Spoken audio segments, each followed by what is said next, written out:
Well, good evening, everybody, and welcome out to Grider Stadium here in Tullahoma. To lead off our championship game for the Cubs, number 10, Austin Smith. This is our championship game tonight between the Rockies and the Cubs. And it has just gotten underway. We've got our first batter up right now. And once my partner color commentator gets on here, after he gets finishing up the lineups, we'll go through the rosters with you and tell you a little bit about what you're going to see tonight. And that looks like we got a base hit, but snagged at shortstop. Play is made at first. Our first batter is out.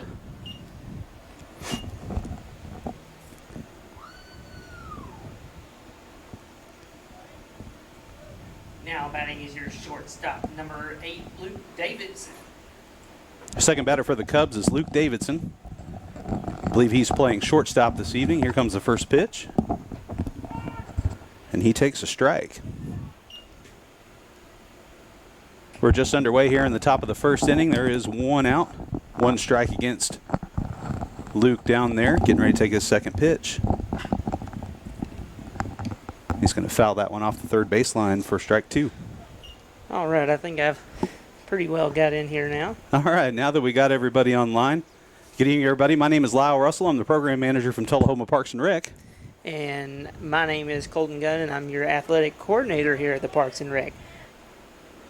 It looks like he had a foul tip on there. I know looks like it was a drop third strike. So did he drop it? Yeah, there he goes. Drop third strike, and that'll get him over there at first. Be out number 2 of the game. Coming up to the plate is number 5, Jay Blackburn. Jay Blackburn batting out of the 3-hole tonight, batting a .429. It's a solid choice. He takes the first pitch right up the center for a strike. It is a beautiful night here in Tullahoma.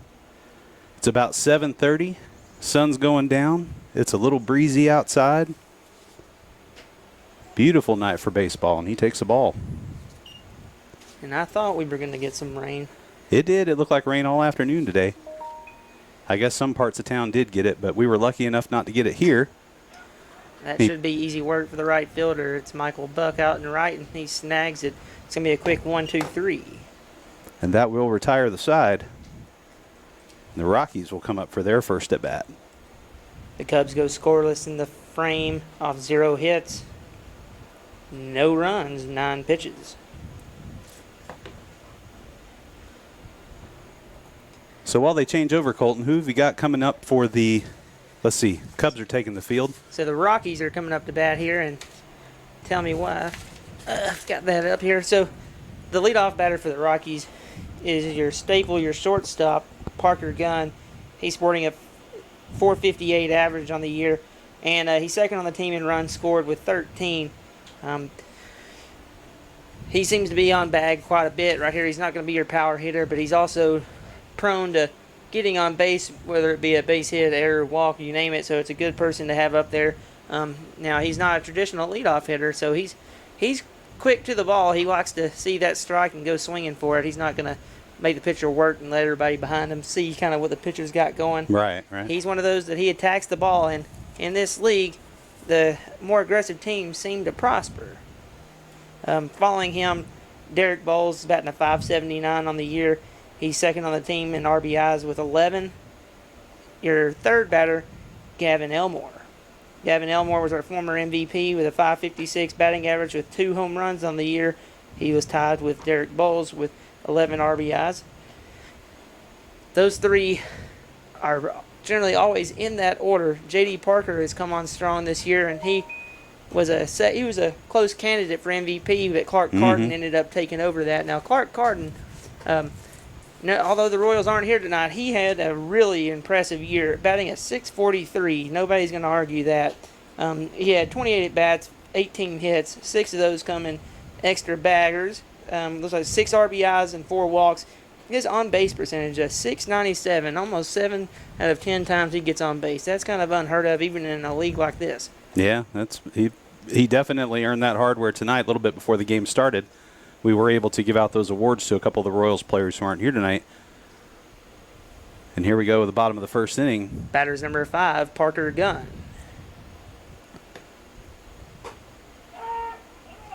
Looks like he took that one off the corner of the plate there.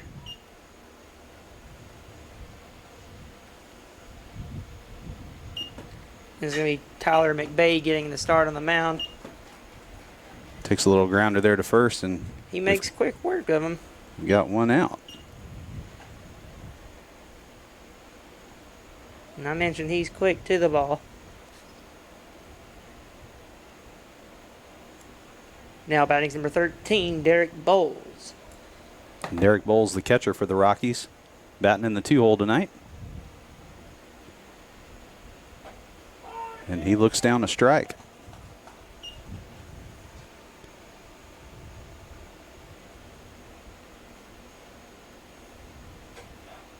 That one goes way outside for a ball there. While they're getting ready for that third pitch, too, if you look out there on the field, you can see we have a full complement of umpires tonight. Excuse me. I'd like to say thank you to the District 8 Umpires Association for their help in our adult league this year. And we'll give a little shout out. Our home plate umpire tonight is Brian Dial. On the first base line behind first base, you'll see Wes Prater. On third base line is Alan Bean. And out there in the B position behind our second baseman is Charlie Snow. There's probably a good, 60 to 80 years of experience in umpires out there? At the very least. I Not- won't tell you how old Not those talking guys about are. their age. We won't tell you how old they are. That pitch inside is going to bring up a full count here. I almost gave him a kneecap there. You know, Derek, he's a cop. He's got to have that. That's a backside hit right there. It's looking like extra bags. That's a good route there to it. He got through that ball pretty quick. He's going to cut off the double. Throw was a little off, but he still manages to hang on to it. Still only one out, one on base. And just like we said, Gavin Elmore batting out of the 3-hole. He's gone deep here at Grider Stadium this year. He is your power hitter of this team. Now batting's number 22, Gavin Elmore. Yeah, I remember having that conversation earlier that this year in this season we played 10 games. It takes a strike there. We played 10 games in the regular season and a couple games for the postseason as teams were eliminated. But there were more home runs this year than we've had, I think, in just about the last 3 or 4 years we played. I think there was close to 30 home runs this year, and not all of those are hit out there at Wagner. There has been some deep shots hit at both fields this year. I know there was a couple of balls I saw at Wagner that probably still haven't landed yet. There were some big hits out there. Yes, absolutely. Elmore's looking at a 1-1 count. It's a backside hit. Looks like it's going to be right to him and left. He makes the play. Runner's not tagging. It's a good out right there. Yep, and that's 2 outs now. Runner still on first. It's going to be Carson Tapley coming into the plate. Now batting for the Rockies is number 11, C. Tap. And we're not all business around here. We like to cut up a little bit, so we have some nicknames out for some of the players and make a few sly remarks, Some of them they like and some of them they don't. Yeah, and I hate it, I'm a funny fella. Sometimes their sense of humor doesn't match ours, though.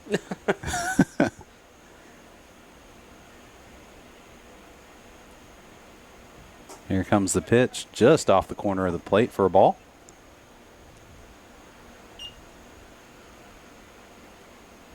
Our count is at 1-1. Now he's a threat to steal the bag over there at first base. He's got a pretty nice lead right here. And he can be quick. Pitcher doesn't seem all that interested in him. Takes a foul there for a strike. Now you'll see that the pitcher is varying his looks, and for those that aren't too familiar with baseball, you don't want that batter over there or that runner on first to start timing your pitch, and he knows exactly when you're going to go and gets a good jump. So sometimes he'll be quick to home, and sometimes he'll be real slow and linger. He just went from a long one into a short one. Takes the ball straight up. Looks like the first baseman's going to get under it. Oh, he made the play. Oh, My between goodness. the two, the catcher and the first baseman, they go ahead and make that catch. That was a communication breakdown right there. But It worked out for the best. whew, That's going to put one inning in the books, still scoreless. the Rockies go scoreless in inning number 1 off 1 hit and 15 pitches from McBay on the mound. Your score after 1, we're still knotted up at 0 apiece. If you hear a lot of beeping in the background here, it's just the two of us up in the booth tonight, myself and Colton. So we're doing some double and triple duty between the scoreboard and running music, making announcements, calling the game with color commentary, running our Game Changer app that we use to run the league here. Yeah. Boy, that is not just a That is game a changer, blessing. but a game saver. We just last year, I was out here. I think actually it wasn't last year. It was the end of the year before that. I was doing books in hand, and I was like, man, this is getting a little bit difficult. And sometimes I'm like, man, it's just me up here. I'm like, did that runner score, or just I'm like, Oh, I yeah. hope that's the right score up there. And at the same time, I was still trying to keep up with some stats for myself, just because I'm a very numbers guy when it comes to the game. I guess that's from fantasy sports over the few Well, years you I've played them. for several Yeah. years too. So And but I tried to think, what is it that our players would like? I mean, obviously, getting to play baseball whenever you're way past your prime is a good thing, but something that makes the league not just a get-together group, something that makes it a little more formal. And we already have some of the best umpires in the state that are here with us, and I thought about bringing the stats into the league, and so we created a website and started to use Game Changer, and we get our stats from each game and we'll upload them to our website, and that way that we can filter each category and kind of determine who's our strikeouts leader, our batting average leaders, and let people vote on their player of the year and stuff. And it kind of adds another layer of competition. And what you've seen over the past 2 years is tremendous growth in the league, is players are coming in from all across the mid-state coming to play with us. We have 7 teams this year, and it's not like these teams are small. I mean, if you look over here at the dugouts tonight, there's a good 15 people over here with the Cubs. Yeah. So they could almost make a second they Cubs could. team. But players like to play with their friends and stuff. So if you're missing the game of baseball and you've got a group of friends that want to play, come on out and play with us. Or you can always just try and sign up as a free agent, and a team is more than likely to pick you up. They run into some pitching problems throughout the year, so it's definitely not unheard of. We'd love to have you.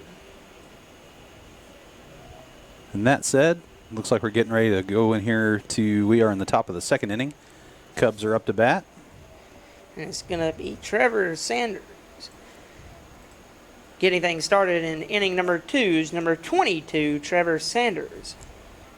That's why I mentioned that earlier, too, for those of you watching at home. If you hear us repeat ourselves, a lot of times it's just making the announcements for the fans that are out there. And we actually have a pretty good crowd downstairs. Yeah, I mean, we've had some ongoing jokes throughout this season, making sure that all of our fans are socially distancing down there. And tonight, it's a pretty deep crowd. And Well, his first pitch, he took a strike on a foul ball. I think these two teams, I think they generally bring a pretty good crowd with them.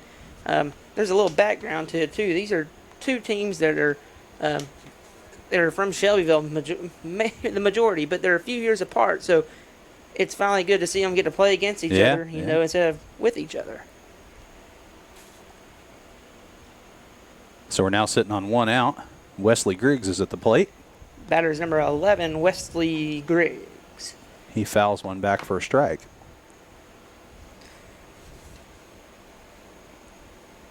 So Wesley was another Shelbyville Central alumni. He was a freshman whenever I was on my way out the door. So we never got to play with each other, but we were always good buddies. And now he's getting to play against us, and you can finally the clash of 2012 versus 2017, and 2017 is going to win this matchup. It's going to be at least a double down there to the left field line. He snuck that one just inside the bag for a fair ball and gets a stand-up double out of that. The Cubs got a man on second with 1 out. Now batting for the Cubs is number 29, Jacob Price. So Price is the captain of the Cubs, and I got to talk to him at one of the games at Wagner afterwards. They had taken a tough loss. Unfortunately, it escapes me who they played against, so he takes a ball there. But they had just finished a tough loss, and when I went down to the dugout to collect some information from him, he was shaking his head, and I said, man, what's other than the loss, what's the deal? And he said, just these little mistakes that you make when you're out there, just things that you look back on and wish you would have done that differently. He said that could have won us that game, and just those little mistakes. And I guess that's true in any sport. Your fundamentals have got to be dead on. Those little mistakes will kill you. He takes a ball there. That'll move the count to 3-0. Not sure what your approach is here. Might still decide to pitch around him because he's batting a solid 429 on the year. Not a bad person to put on the base. I look at this situation too here. Oh, and he took a strike there. I don't think that he meant to make that a strike there. I think it was just a few inches off the plate. But it seems like this was the same count that the Rangers player had just recently in Major League Baseball that caused such a stir. Oh, the 3-0 swing. Oh, my. Oh, man. He takes a ball there in the base. So I think that one was a little bit closer than the one before that, but I think he'll be glad just to go ahead and get around him and get that runner on base and create a double play opportunity here. They're a pretty quick group fellas right there. Batter's number 9, Jacob Davidson. So the Cubs have runners on first and second. 1 out. And that one fouls back off of the stadium. Whew, I happened to look down there, and I thought it might have been my car for a second. We've had a little bad luck with foul balls in cars this year, mine being one of them. It's just a natural reflex now. It just happens, Angry about it. It's just the way it goes in the game. Oh, here's a double play ground ball, maybe. Nope. Oh, my God. Oh, missed throw. Gets past the second baseman. Right field has to make the play. And that sends Griggs across the plate.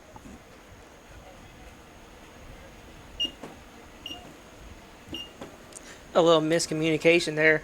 Looks like the second baseman thought that there wasn't enough time to make that forced play at second, but the shortstop threw it over there anyways, and unsuspecting at second base, that ball ends up going flying right by him. That must be one of those little things that Jacob Price was talking about. Now batting is the pitcher number 16, Tyler McVay. That's going to put the Cubs up by 1. We're here in the top of the second inning. Cubs lead by 1. Rocky's still looking to get on the board here. And they played just the game before, and you saw they had some fielding problems today. They did have a couple of miscues. That's going to be a sac fly, I think, out there and right. It's going to probably bring in this runner. Yeah, he's going to make the throw, though. It was a close one, but it's going to get him in. Yeah, that's going to put the Cubs now up by 2.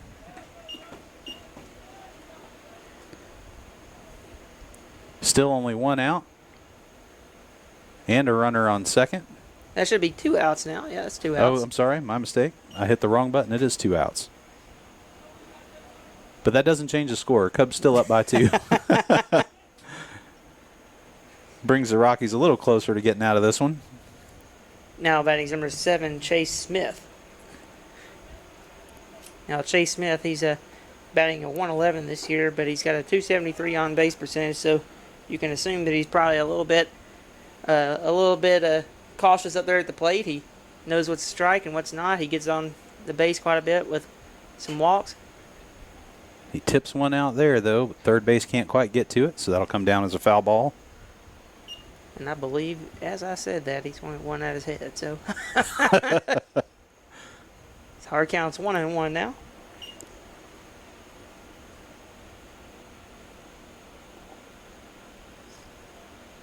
That's a bad luck baseball. They got to change it out. There was a stitch out of place on that one. Well, do they know those balls cost something? I tell you what. Oh, and he takes a strike there, looking at it. Looks like he's going to have to come back from this one right here. If this one's across the plate, he better take a swing at it. Oh, and he did. He did. Let's make the third easy baseman play gets it down, and that will shot. retire the side.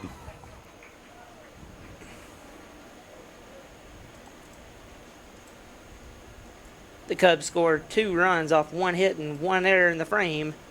Your score through 1.5 is Cubs 2, Rockies 0. So now we'll move down into the bottom of the second inning. Cubs will take the field. As you said earlier, Tyler McBay takes the mound. Sidearm pitcher. Don't see too many of those. And he's even a little bit lower than 3/4. I mean that's coming in. That is sidearm.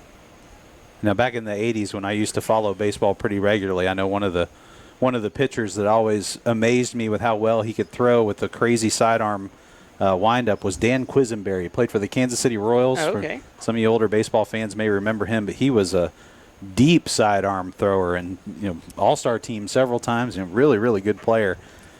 And I don't think many batters like that ball coming in from behind their back. No, I don't think I would either. I didn't play like you did, but I would not enjoy that. Yeah, you gotta really have good plate vision because that ball is, with those overhand pitchers, you kind of have a good line that you can tell where the ball's coming off. But those sidearm pitchers, that ball, if you're a right-handed batter, it looks like it's coming from behind your back. And even if you're a left-handed pitcher, that ball starts off, a foot off the plate and can finish right on the outside corner. That's right. That's right. As we said earlier, too, the Cubs have a really large team, and that when I talked to their captain, he said, that's been a benefit for them as they've been able to reach in deep when they've had injuries or if they need somebody to swap positions or take a rest. And they have 2 players that alternate as catcher, so that helps them out quite a bit. So, if you do decide that you want to play or you want to try and get on a team, you may want to consider swapping with a player that's already in. It gives you a little bit of a rest while you play, but having some depth on the bench does seem to make a difference in this league. Absolutely, it does. And I know all these players think I can be there for every game. Something always comes up, and you might have to miss a game or two, and next thing you're wondering is, how am I going to get 9 players to this ball field tonight? That's right. That's right. And I tell you, the best position on the field is the DH spot. If you want to bat 12 players, you go right ahead.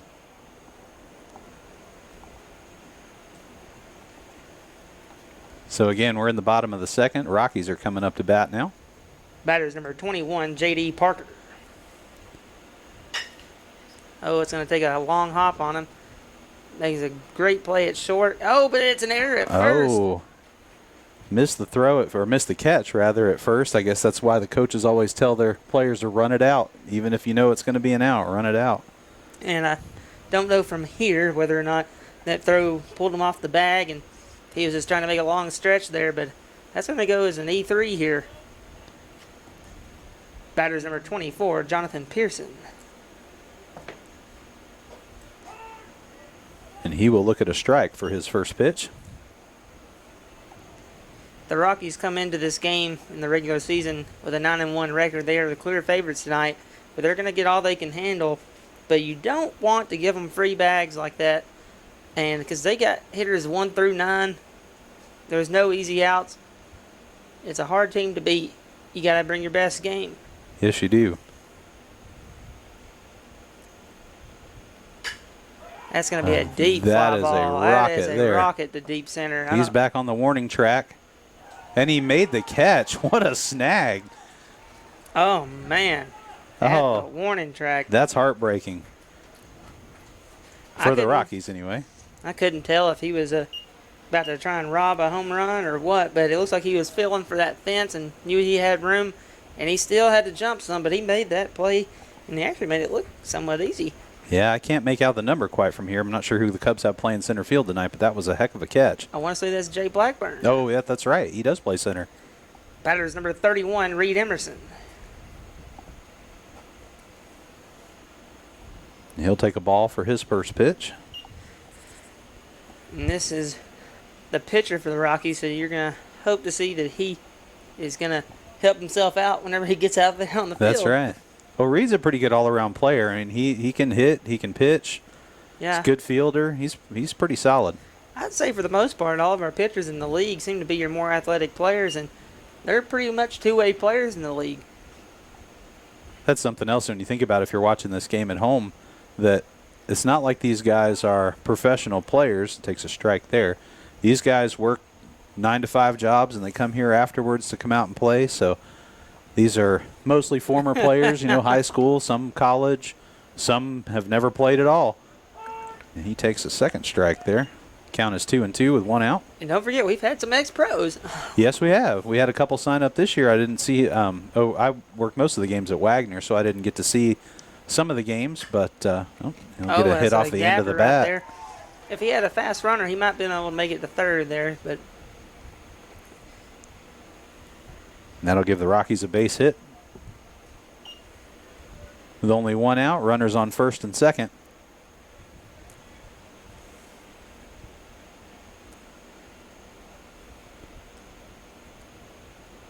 now batting's the second baseman, number 3, Justin Reese. And it looks like Emerson's going to stay over there on first. Thought they might try and courtesy for him.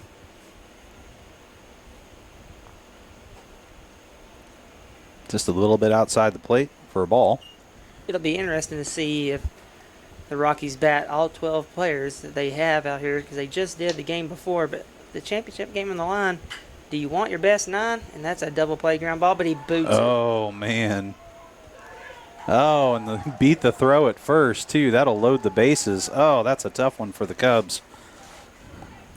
It's going to bring up bases loaded with only one out. Now, you do have the 9 hole coming up here, so you hope he just does a job here and gets the ball out in the outfield or puts something that's out of double play reach, Batter's number 10, A.J. Parker. And the Cubs will be looking for that double play opportunity to get out of this bases loaded situation. If that ball's on the ground anywhere, look for them to try to turn 2.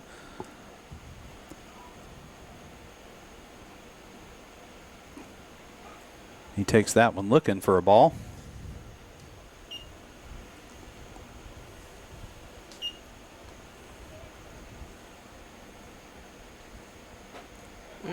That one dead down the middle for a strike. I got to see Tyler McVay pitch quite a bit this year. The Cubs played a lot at Wagner, and he is solid out there on the mound. He's a quick runner. Yes, he is. Couldn't quite get the double play, but they do get one out there.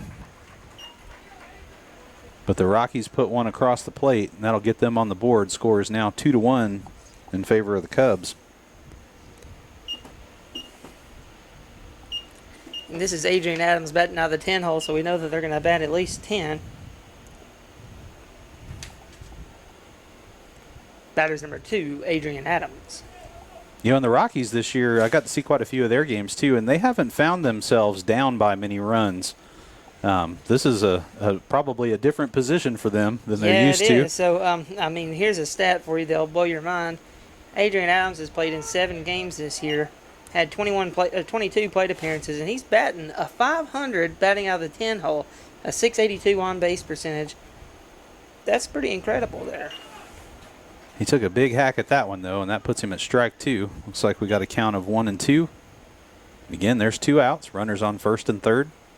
And he takes him swinging.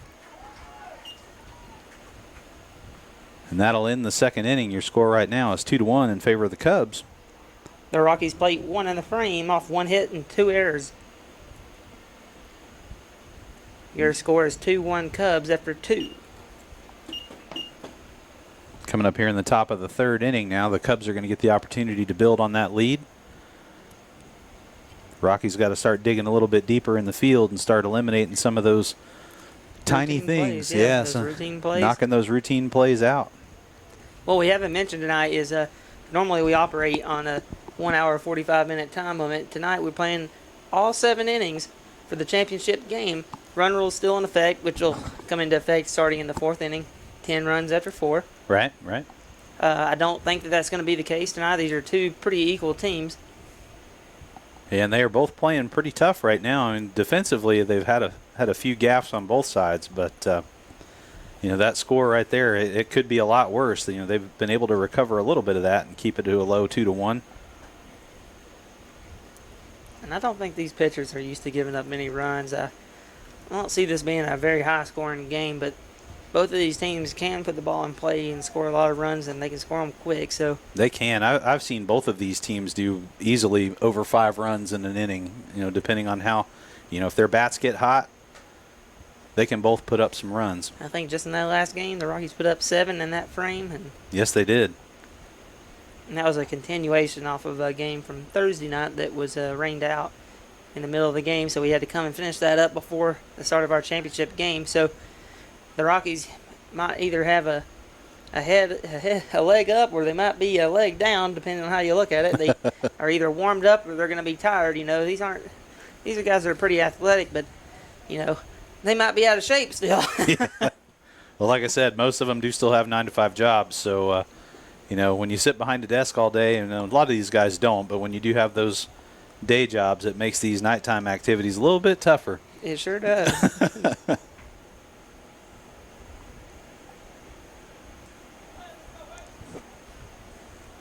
Alrighty, looks like Owen Womble's going to go ahead and step up to the plate. They've done thrown it around.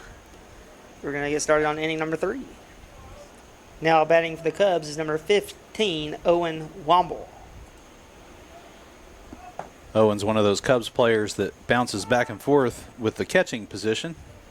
He's going to take a strike on his first pitch there.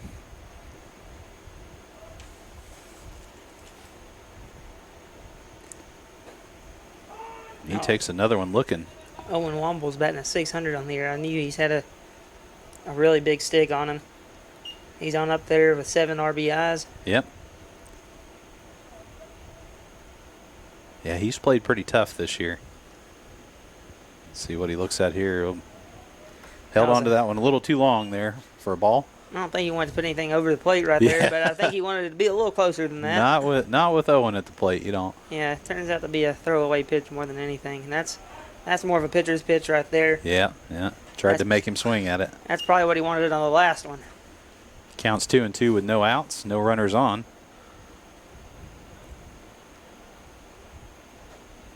He takes a swing there for a strikeout.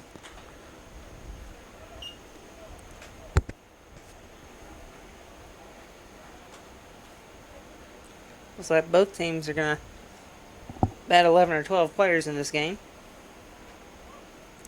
Now batting's number 6, Madden Reeves.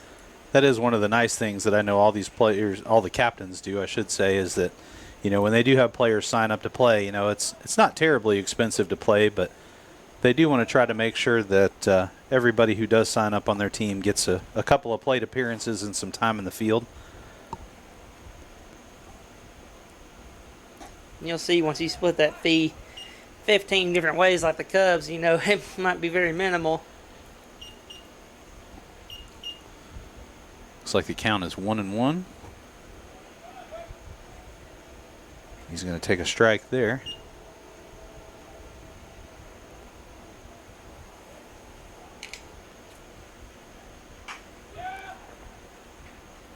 Routine ground ball there to the first baseman. Going to tag him out. That ball looked like he got it off the cap, so it had a bunch of spin on it, and it sat down. I think he thought it might take a little bit of a hop, but I think he made the play. J.D. Parker's lucky that ball didn't take a funny bounce on him the way that ball should have been spinning. Looks like we're back to the leadoff.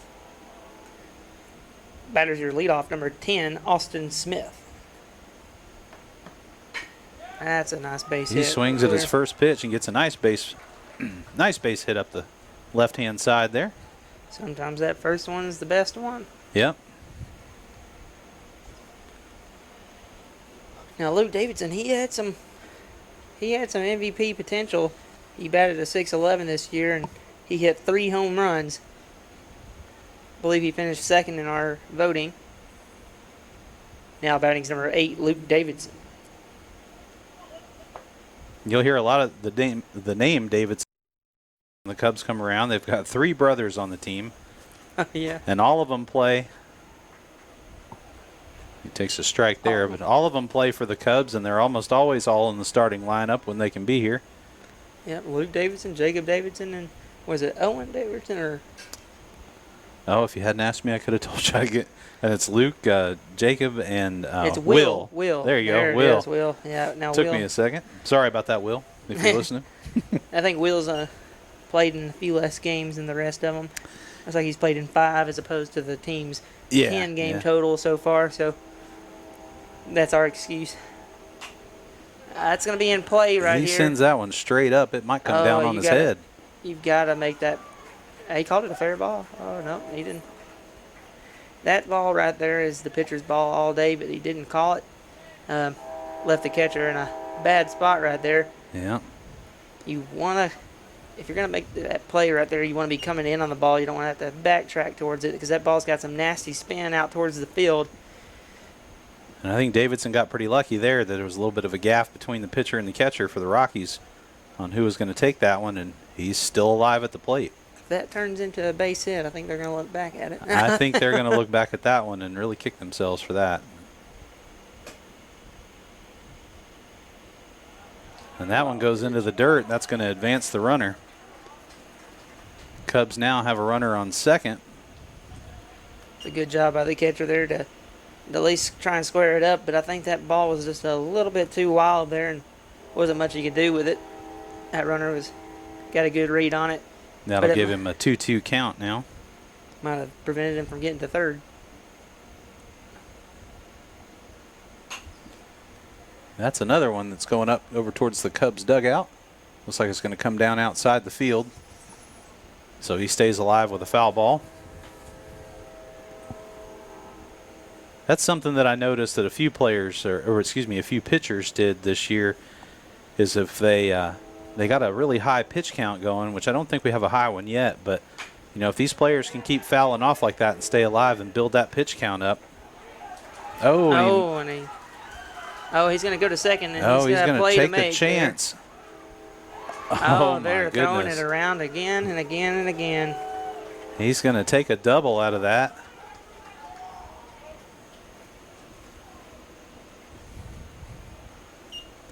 Still 2 outs, but the Cubs got another runner on second. If you're and remember that play at the plate. Remember that play at the plate.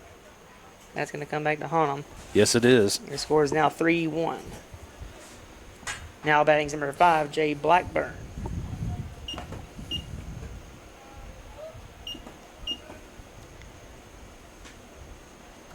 That's going to put the Cubs up by 2 now in the top of the third inning.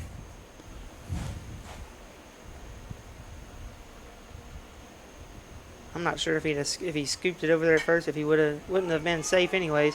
That ball is in. Oh, it's in that triangle of death territory. The throw is going to move their runner over there to second. He can't find the ball behind the plate. It's turning into a meltdown. Cubs add another one to the board. What should have been a routine play. Looks like there may have been a miscue between the second baseman and the right fielder. And that puts another run on the board for the Cubs. Your score is now 4-1 in the top of the third inning.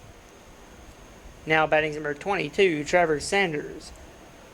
And I don't think Emerson is throwing it too terrible bad, but he's not getting a lot of help from his teammates out there in the field. Sure not.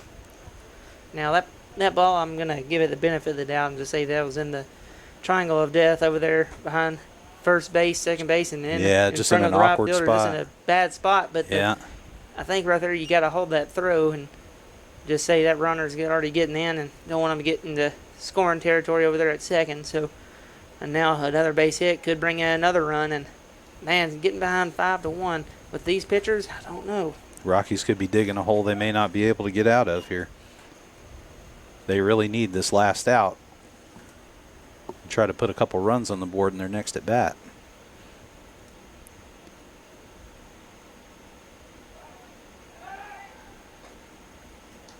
Pig off to second. Looks like that was a design play there. And Davidson's got some wheels on him too, and he gets around out there. He can be dangerous if he gets a big enough lead. That's Jay Blackburn. Oh, I'm sorry, not Davidson, Blackburn. They're both quick, and he's going to try and steal third. He is. Nobody's there. Hey, why not? And he does. Why not? I figured when I said Davidson, I could be 30% correct with the Cubs lineup being 3 Davidsons, but I'm sorry. You had a good chance. No, that was Jay Blackburn. My apologies. And it seems, they're throwing the ball around a lot right now, so take a chance and steal that bag. He takes a strike there. And our count's 2-2, so it's going to be the payoff pitch upcoming.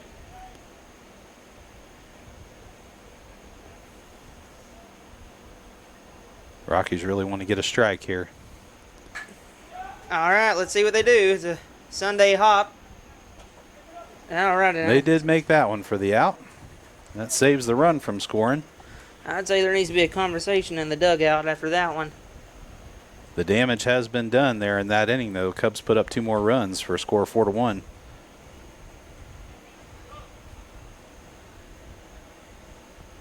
Umpire's asking us for a few more baseballs here. They're on my left. The Cubs plate 2 off 2 hits and an error. 24 pitches on the mound for Emerson. Your score is 4-1 Cubs through 2.5.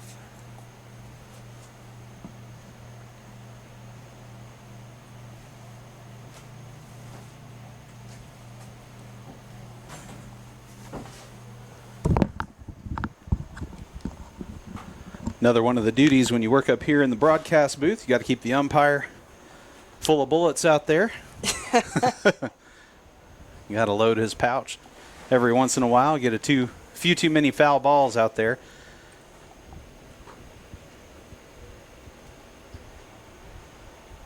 And Cubs are looking pretty tough so far. The Rockies have got to get some offense going here and see if they can figure out their defensive woes while they're over there having a conversation in the dugout. Yeah, it looks like they've got their 11 and 12 hole batters coming up, so you got to like where you're at if you're the Cubs right now. Hopefully you can get 2 quick outs and before you reach the top of the lineup. As the Rockies, like you said earlier, they do not have any easy outs, even deep into yeah, the order. Deep in the order, yeah, absolutely. So even though the Cubs are up, they're still going to have to work for it, try and put down 3 batters here in a row if the best they can. 3 runs is not a safe lead.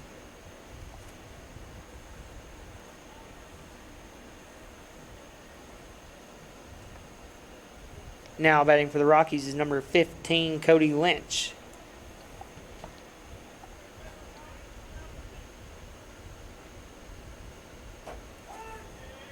He looks at a strike for his first pitch.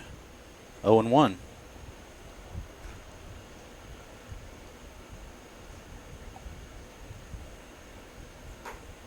I don't think they're going to get walked like they think they're going to get walked here. That bat's looking a lot like an ornament on a Christmas tree right about now. Yeah, I think he needs to take a swing at one here. Yeah, it looks good, but it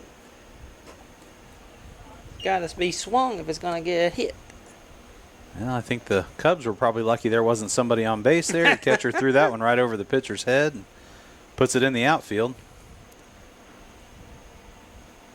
Well, I tell you what, it does not appear like Michael Buck is going to be hitting after this, so they're going to go straight to the leadoff after this. Maybe the Rockies are making some swap-ups in the dugout over there. Looks like an awkward swing there for a strikeout. That'll put 1 out on the board.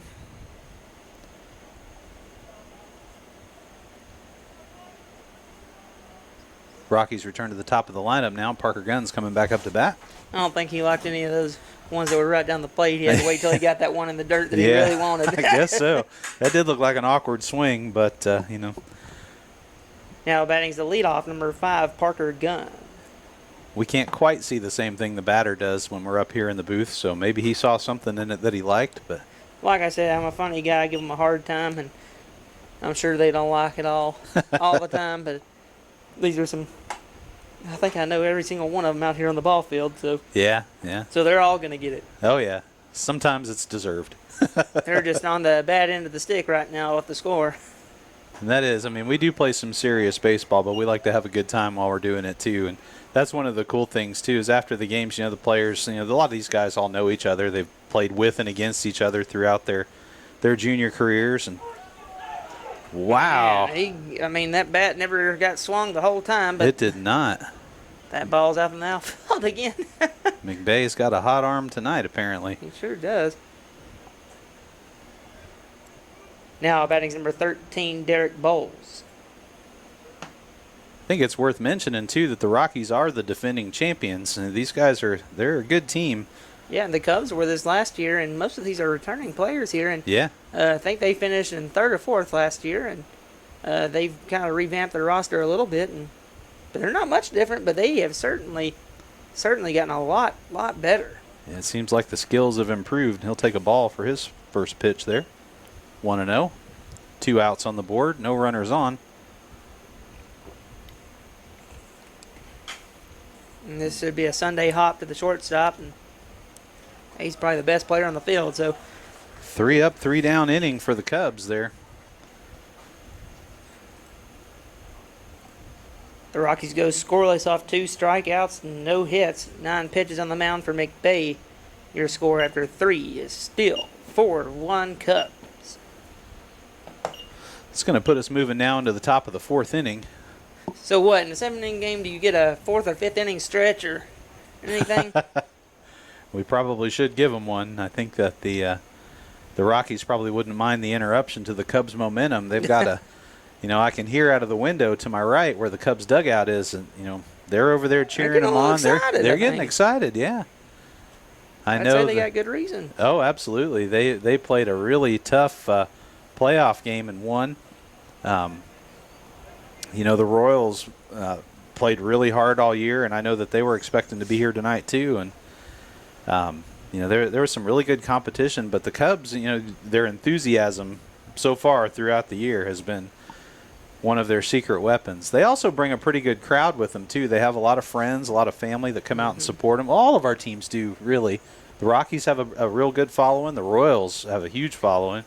Yeah, and the Royals, they were our 2nd seeded team, but they were upended by our Cubs, who were the 3rd seed this year. Yeah. And I tell you, they had the Royals. They had some solid players. Before the game, we just announced our offensive MVP and pitcher of the year, both coming from the Royals. They don't have as much depth as these 2 teams have, which probably cost them in the long run. But when it comes to going out there and on the ball field, they're second to none. They've got a strong, top end of the order, and they've got a good pitching staff. They just fell to the Cubs, who were a better team that day. The balls went their way that day. And I think they took the series 2-0 during the year. Or I think, they had a tie. They did have a tie. They tied, and then the Royals won by 1. That's correct. So they 1-1 is what they went during the year. So the Cubs got them when it mattered.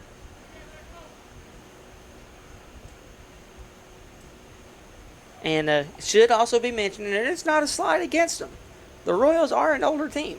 They are, but with that comes some experience. These guys have played together for a long time, and it's been the same nucleus of that team.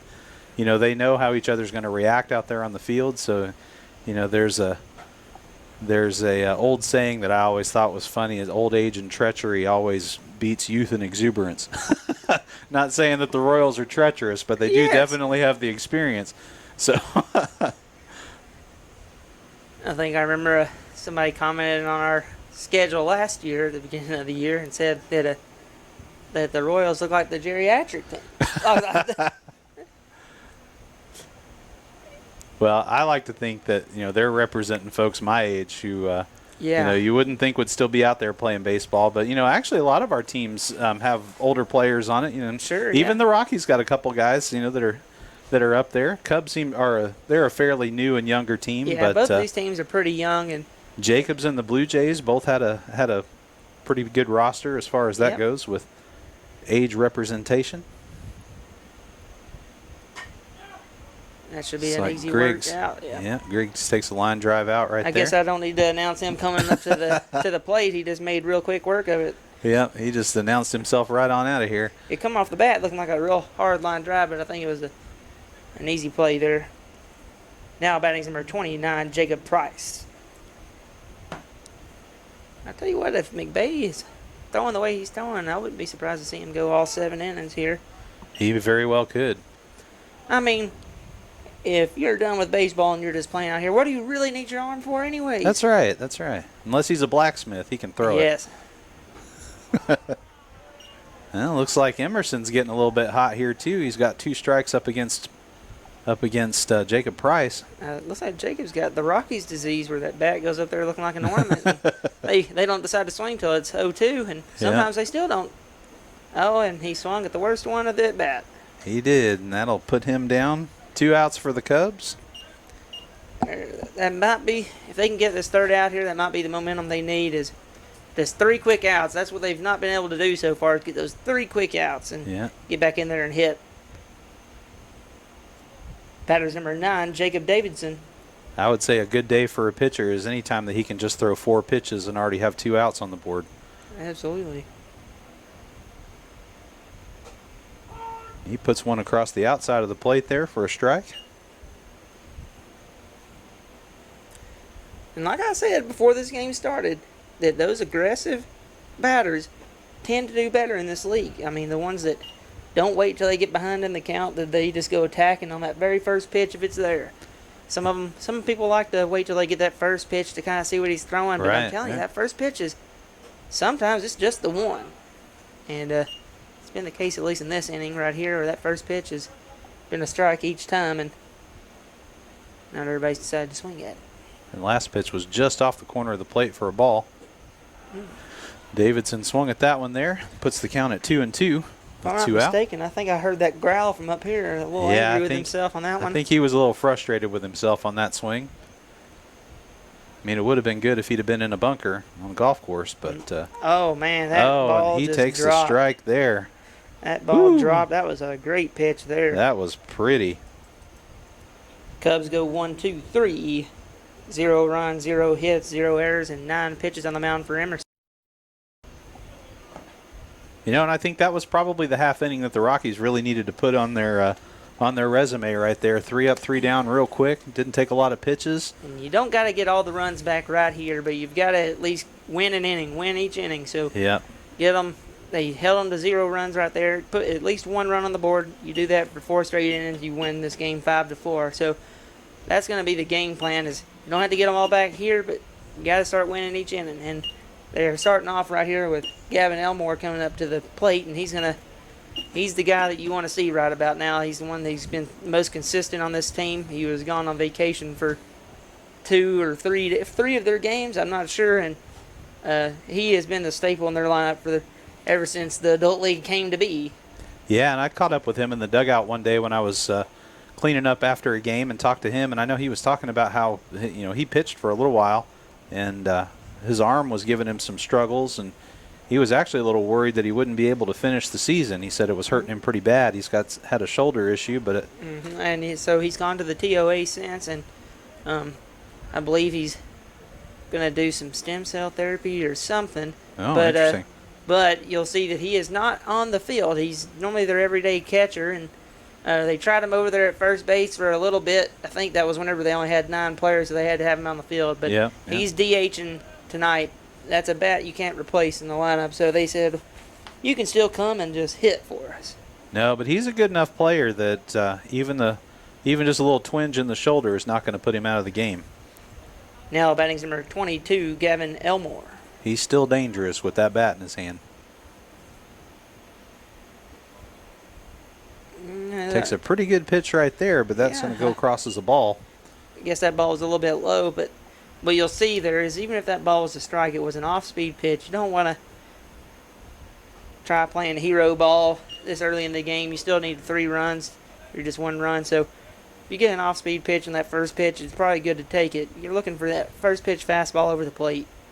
Well, I think, too, that the Rockies should capitalize on the opportunity to slow the game down a little bit and interrupt a little bit of that Cub momentum that they've got going right now, and make him throw him a good pitch before he swings at it. If I was a betting man, I'd say he won't swing. Oh, I was wrong. Oh, and he just about took out the pitcher's kneecaps. Shortstop. Woo. What a play that was. Good fielding there. In the gap.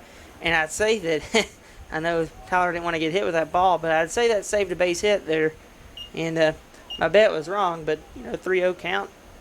He's going to have to give it to you right over the plate, and he decided to go hacking for it. But in that situation, you get a base hit up the center, it's a single, same as a walk. So yes, exactly. Rule of thumb is, we're probably not swinging at that, but he's probably the one player on the team that's going to get the green light there. Now batting's number 11, Carson Tapley. And what fun is walking whenever you can hit the ball? Well, that's what we're out here for. It's like Carson got fooled by an off-speed pitch there. These guys here in the middle of the lineup tend to get a little bit more junk thrown their way. You saw they started Gavin off that last at bat with 3 straight off-speed pitches, and it was 3 straight balls. I think Carson was hoping they threw him a quick fastball to try and get ahead, and it wasn't the case. Had to back him off of the plate a little bit there. It's going to move the count to 2-1. So the batter's got a slight lead in this count right here. Still got a few pitches to play with on the mound, so might not be the one you want. Took a good swing at that one. It was a little bit inside to catch it, though. That 2-1 count is always a hard one to gauge. He needs to come in and get a strike there, but if he doesn't, he's still got at least one on you, so he's not fighting for his life exactly. Foul one back into the net. He stays alive with a count of 2-2, 1 out. Rockies don't have anyone on base, and that's something that they desperately need right now.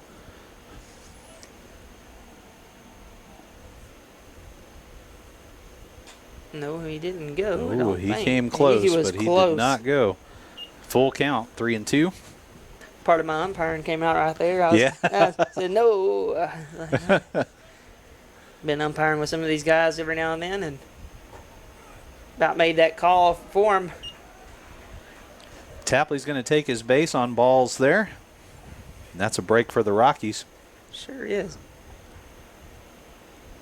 And I tell you, that was not exactly the pitch I generally look at with 2 strikes, but Brian said, I tell you what, it's a ball today. Now batting number 21, J.D. Parker. So we're sitting here in the bottom of the 4th inning. We've got 1 out on the board, runner on first. And your score is still 4-1 Rockies, and that's a double play if I've ever seen one. Well, looks like it got hung up in his glove a little bit. They Yeah. do get the out at second, but he is safe at first. It looked like maybe they had a little transfer problem there at second. Well, he did make a nice Yeah, stop. It was hard it was to get that ball out. Yeah, it was. Maybe he lost his footing a little bit is the problem. Yeah. Either way, it's 2 outs and just a runner on first, so might be 2 straight scoreless innings for McVay. Batter's number 24, Jonathan Pearson. He takes a strike even though he checked up on that one. I'd say he'd be glad he didn't hit that ball anyways right there. Oh, takes one almost on the elbow there. Makes the count 1-1 as he jumps off of the plate. These guys aren't a big fan of getting hit with the ball, I don't think. No, and I did see quite a bit of that this year, unfortunately. You know, it's never intentional. This is just a for fun league, but it's no fun to get hit.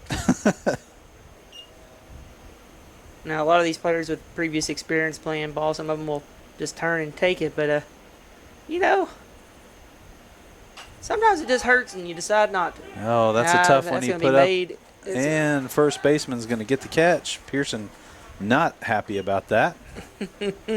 But I can't say I blame him. That's going to send the Rockies back to the dugout with no runs. Rockies go scoreless in the 4th off 16 pitches from McVay. Your score through 4 is 4-1 Cubs. And they're getting energized over there. I mean, they got held scoreless in their at bat, but they went out there and handled business like it was nothing. And Yes, they did. I'd say a good key is to stay away from hitting the ball to that shortstop right now. Yeah, he is. He's got a pretty hot glove on him right now. He's made a couple of really good stops, some really good plays, even though that one got hung up there to not get the double play. But Hey, you can just get one. One's that's fine. right. That's right. You just can't have 0. I think what the Rockies need to do right now, though, is change the pace of this game to what they want it to be. They have that opportunity. They had a pretty good 3-up, 3-down inning last time. And I think both of these teams generally play with a fast pace, and so it's kind of hard to do. You know, the Cubs want to keep it moving fast, and the Rockies generally want to go ahead and overwhelm you and just kind of put you down at the very beginning and take away your will to play. Well, that's what I go back to what I said earlier. You know, the Rockies have not found themselves in a position looking up from the bottom of the scoreboard there. Has that not happened often this season, if at all. They usually build up a pretty big lead to begin with and then can sit back comfortably and just let the game play out. But it's real easy to be in good spirits whenever you're winning, but I'm not sure. The only really close game that they played this year, against the Reds, they ended up losing in extra innings. So they are not bulletproof. They're not bulletproof by any means, and so coming from behind is maybe not their forte. It's new territory. It is. It is. The Cubs are going to make them earn this win if they get it. And I think the Cubs, they had a tie in a game that almost ended in a tie. I mean, They did. They did. So that they- was out at my field at So Wagner. they have some yeah. experience in these close games. Now batting number 16, Tyler McBay. They've had to grind out a couple too. I mean, their record, I believe, this year was 5-4, or 5-4-1, I think, is what it ended up being. Yep. So they haven't put a lot of wins on the board. They're about a 500 team, a little bit more than 500, but they know how to play and they can hang in there. They don't want to let them build too much more on this lead, otherwise it might put this game out of reach for the Rockies. I think he thought that was strike 3. I think he did He was too. about to take off to first. And I tell you, the Cubs are actually missing Troy Stickler. He's had a big piece in their season this year. He's batting a .437. He generally comes and bats right there in the middle of the order. He's a big bat to have. He'll take a ball there. Counts 1-2. No outs on the board. No runners on yet. And that ball gets past the catcher. Looks like it hit the dirt before the batter's box. Will make him have a 2-2 count here.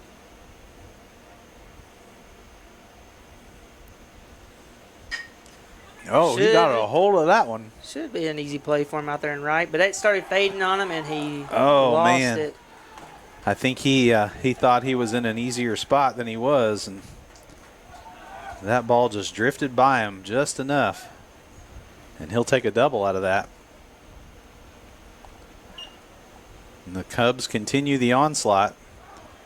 Got a runner on second. Looks like they're going to courtesy It him looked out. like that ball just kept fading and fading and fading on him. Because he was not really on his high horse getting to it. It looked No. like he thought he was under it at all times and just right out of the outstretched glove. Batter's number 7, Chase Smith. Well, I'll go back to what Jacob Price told me in the dugout that day. It's just those little things that can cost you a game. Oh, that's going to be a base hit right there. He He got catch it with his bare hand. It or looked like he did. I can't tell if that's just the tape on his wrist or what. Man, if that was a barehanded catch, I hope we got that on camera because that was pretty dang special right there. Somebody that watches this, I'm going to have to see that again. Somebody's going to verify that with me. But I think he caught it in his glove, and it was just the wrist tape that was right next to his glove. But I think we're going to have to go back and look at the tape on that one. That was pretty extraordinary there. Batter's number 15, Owen Womble. He's going to foul one off into the stadium here.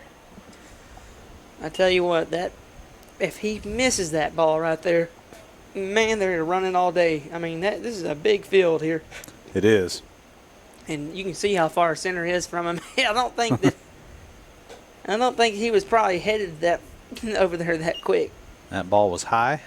Makes the count 1-1 with one out. Runner on second base for the Cubs. Looks like he can probably get an extra lead if he wants to. Nobody's really holding him on very much. Big swing there for a strike. Womble's looking now at 1-2. And Reed's good on the mound about changing up his looks each time, like I mentioned before. He does, yeah. Sometimes he's so quick to the plate you don't know what's going on, and sometimes he pauses up there so long you got to step out, which kind of makes it hard on these runners they're kind of guessing, with their leads. Like, hey, I want to steal this bag, but right. He's liable just to step off at any minute. Makes it a lot easier on your middle infielders. Yes, it does. That puts the count at 2-2. That one gets into the dirt, but the runner holds. Bowles was able to get in front of that and stop it. He's probably lucky he did. Otherwise, the Cubs would have a runner on third really fast here.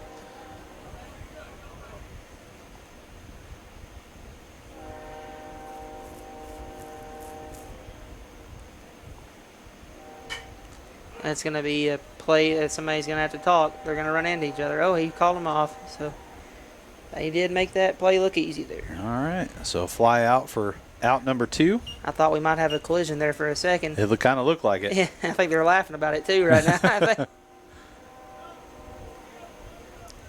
Batter's number 6, Madden Reeves. Probably looking at each other going, man, I'm glad you said something.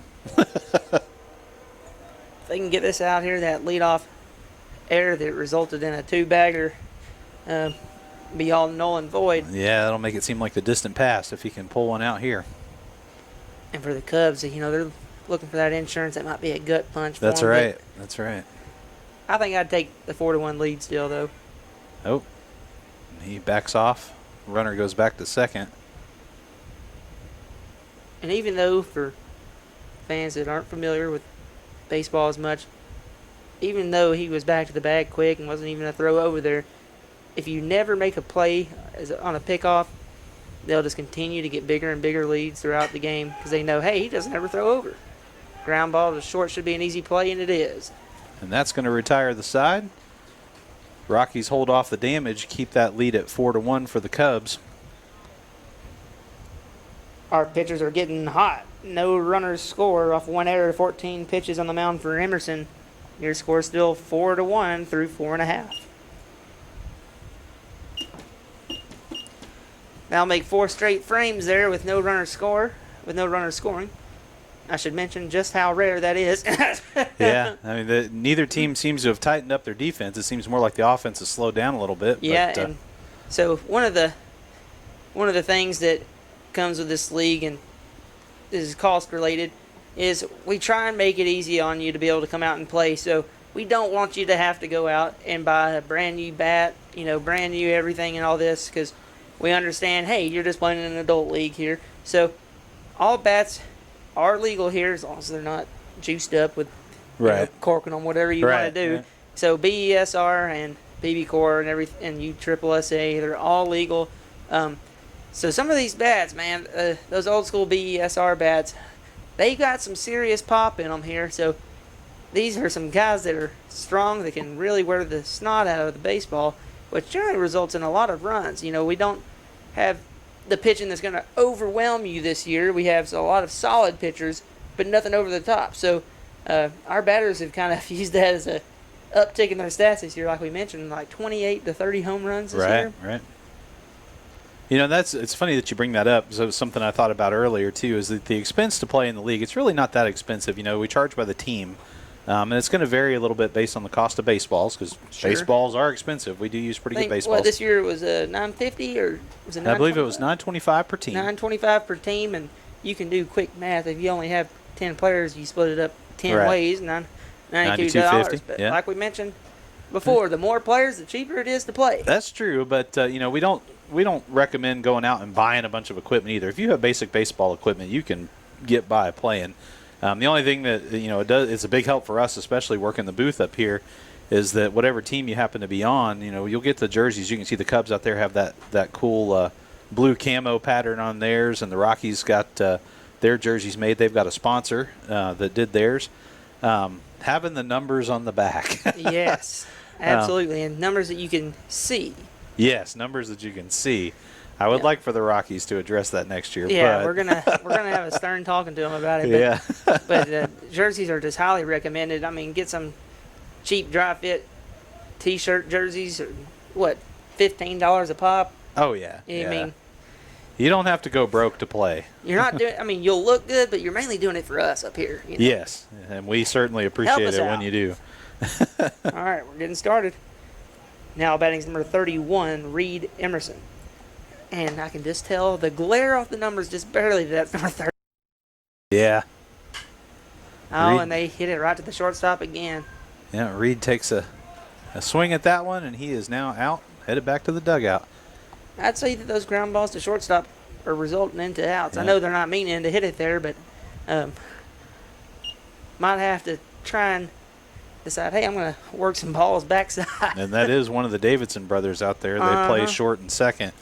Short and second, and then Will, he's generally out there in the outfield, I believe. But he's not sure if he's here tonight or if he's just sitting in the dugout one. And I saw their dad out here tonight. I know he's proud of him. That first pitch there is a strike looking on Reese.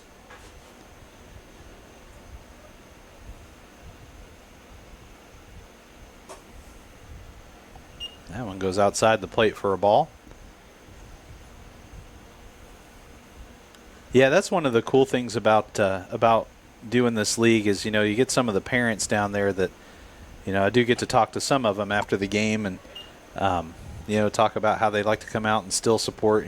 They've been coming out since they were in, little league playing just and second t-ball. nature for 'em. Yeah, it's age doesn't stop the support. Let's know what time game time started. There's no time limit.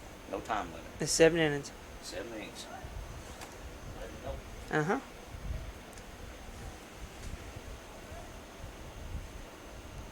Yep, this game will go all the way through 7 innings without a time limit. Like Colton said earlier, normally games go around an hour 45. But we like to give the championship a chance to play all the way out. What a swing. He swung at that one, and he will go down on strikes. 2 outs on the board for the Rockies. Yeah, man, he is dealing up there on the mound. He's looking good. He is. He is. Batter's number 10, A.J. Parker. Now I'll try and look at these stats for him on the mound right after this and give y'all an update kind of where we stand with those players. Yeah, I think McBay is going to have a nice strikeout number going in his statistics for tonight. So. I don't think that there's not been really much offense tonight. Even with the 4 runs the Cubs have scored, you saw. I mean, they've been throwing the ball around and kind of letting people get on base, and that's probably the first hit I've seen from the Rockies in a long, long time. And a 2-0 count sends the ball out into left field for a base hit. 2 out hitting. So, Rockies needed that one too. Now they're coming up on their 10th batter.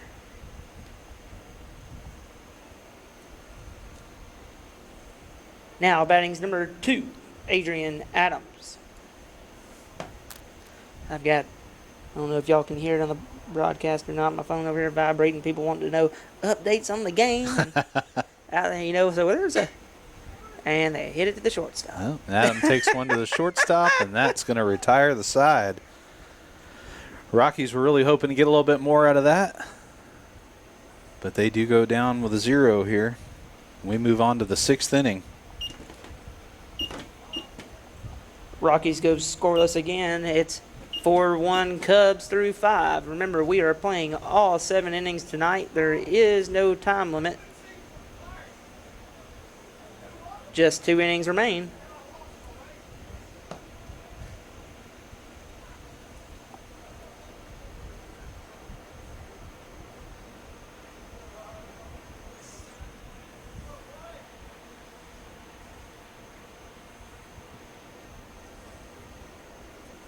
I think everybody should be updated now.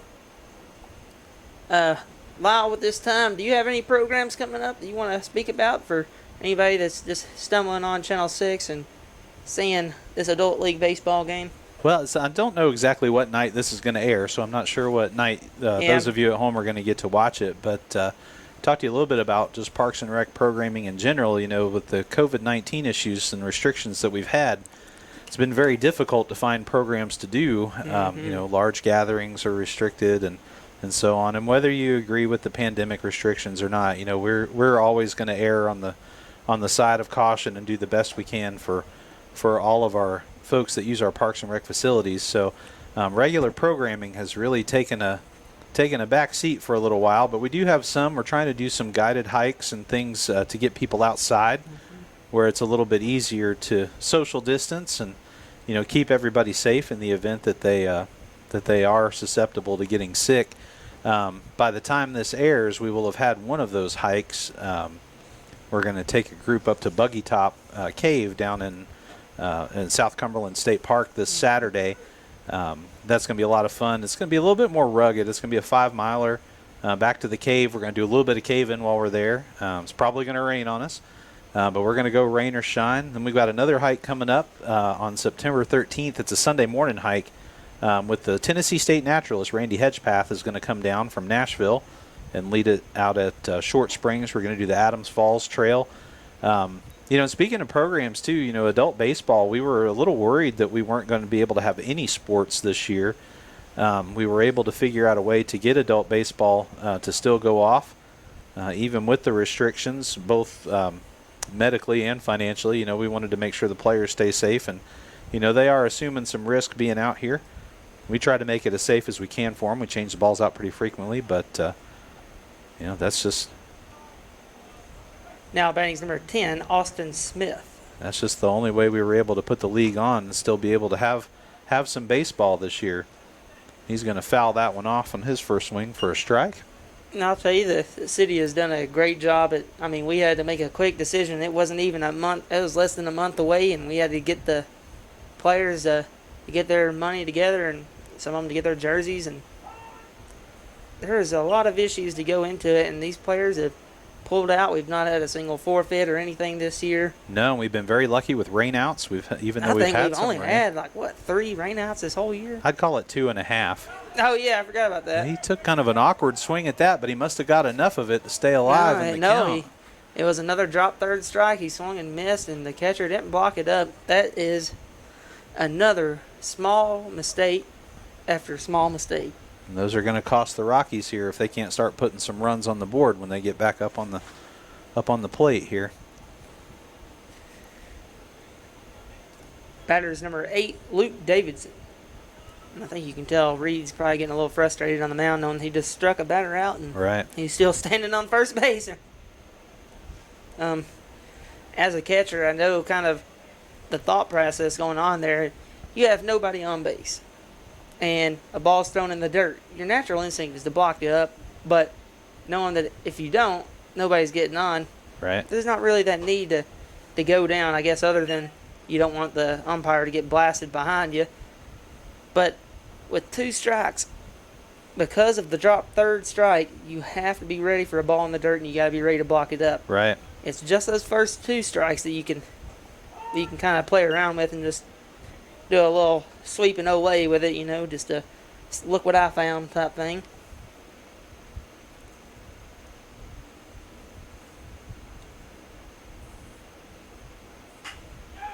That's a backside hit right there. And he found the hole between first and second, and that'll advance the runner. 2 on for the Cubs. No outs. And I think Michael's got a pretty solid arm out there in right field. Probably the reason the runner held up on second. Don't want to make the first or third out on third base. He's already in scoring position as it is. Stay right there. No outs. Ground ball, move you over, and then just get a sac fly and Yep. tag on another run. Don't jeopardize those insurance runs.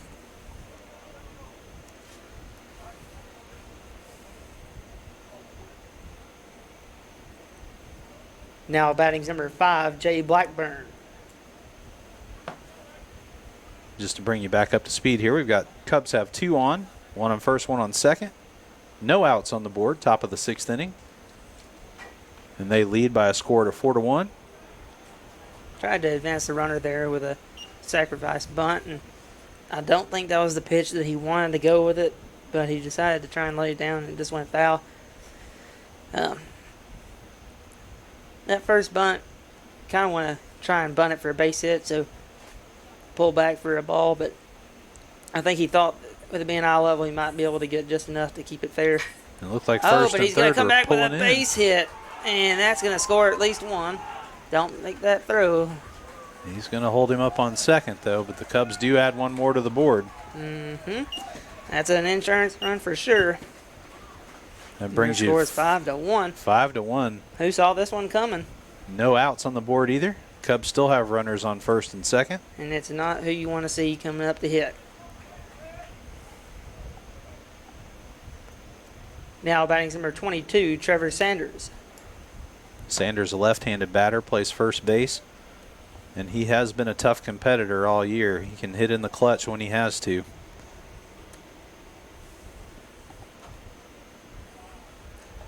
Reed sends that one outside for a ball. Of his 15 hits, 5 of them are extra base hits. So when he hits it hard and moves those runners around.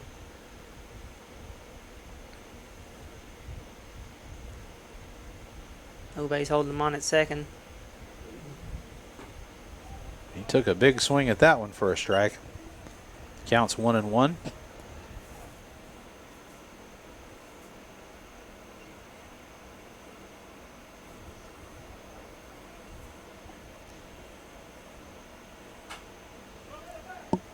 Don't hit my car, please.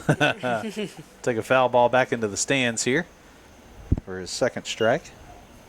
And there are 2 runners on still with no outs. You're going to have to either get him to do a short pop-up or you're going to have to get one yourself right here. Throw him a pitch that he thinks he can hit. Oh, and that's a hard one. That's a base hit. And it's going to be extra bases, like I mentioned, and that's going to bring in 2 runs. This lead just keeps getting bigger. He will take a stand-up double. 2 RBIs there. And the Cubs are starting to put this game out of reach for the Rockies. I wouldn't count them out yet, but they are building on that lead. I don't know. They've been laying dead since the 2nd inning. Yeah, it's definitely been a tough run for them right now. And it should be known that there is still a runner on second with no outs. This lead might still be growing. Batter is number 11, Wesley Griggs. And really, I know he's getting banged up a little bit right here, but this is really the first part of the game where they've started tagging on a lot of hits. And he barehands it at third and makes the one-hopper play. He's out at first, and they might try and double up at second. No, he makes it back. Pretty close there, but I don't know if you saw that, but he barehanded that ball. he did. He barehanded the hop and still got him at first. Good play by Tapley at third. I'll have to talk to him after this game and see if his hand's ringing. Batter is number 29, Jacob Price.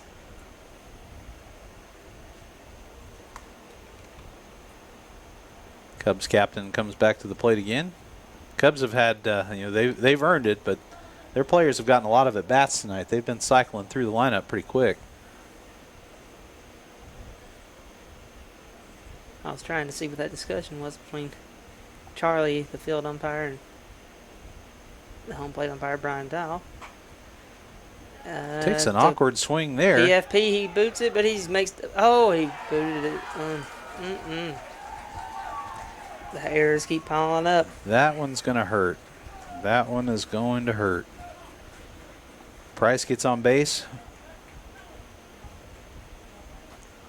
Couple of throwing errors, both on first base and on the pitcher trying to catch it. Looked like he tried to backhand catch it. Yeah, and I think in my official scoring, I'm going to give it an error on the first baseman because that ball should have been there out in front of him, and that ball ends up getting thrown behind him, and he has to try and stab at it.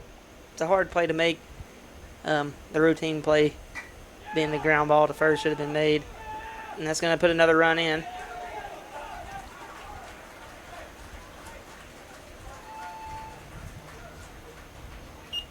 So they do take another out, but the Cubs put another one on the board. Extend that lead by 7 now. Batter's number 16, Tyler McBay. Cubs lead by a score of 8-1. Rockies do have 2 outs on the board.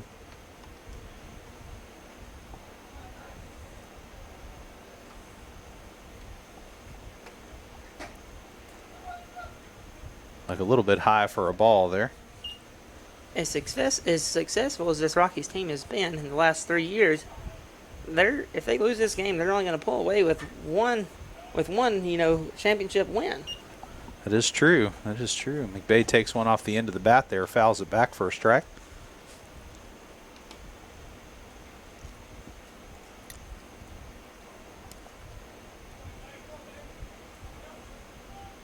Yeah, and like you said earlier, looking at there's a little blooper base hit, gets past the second baseman. Looks like we're going to have a cutoff man got it. Nobody's there on first. I'd let that one come through. I think that one is probably going to come back to haunt them too. They've got to really generate some offense in their next at bat, or this game is likely over. I'd say the Demons are feasting right now. Their score is 9-1. Just 2 more runs here, and the Cubs can pull away with a run roll here in the championship game. But, like I was saying earlier at the beginning of the game, we mentioned that the Rockies were probably the favorite to win just based on record alone. Batter's number 7, Chase Smith. But record doesn't always mean anything. Anybody can beat anybody on any given day. I know it, and that's 5 runs in the frame. This is the inning that you don't want to see. No, this is the inning where you definitely need to shut it down now. They really need this last out if they're going to have any hope of coming back in this. They get him in a quick 0-2 bind. He's going to have a pitch or two to play with right here, but just considering where his pitch count's getting at 95 pitches, he might just want to go ahead and try and put him away right here. These pitchers, you can't say enough about how long they go in these games. I've seen, yeah, the pitch count's getting up around 100 pitches. I mean, even for a layman pitcher, you know, the people who don't do this professionally, that's a lot of throws. I would say that he's going to be doing some icing on his shoulder. And he does get the out there. He's a little slow with the throw, but I'd say that's probably probably worn out that inning.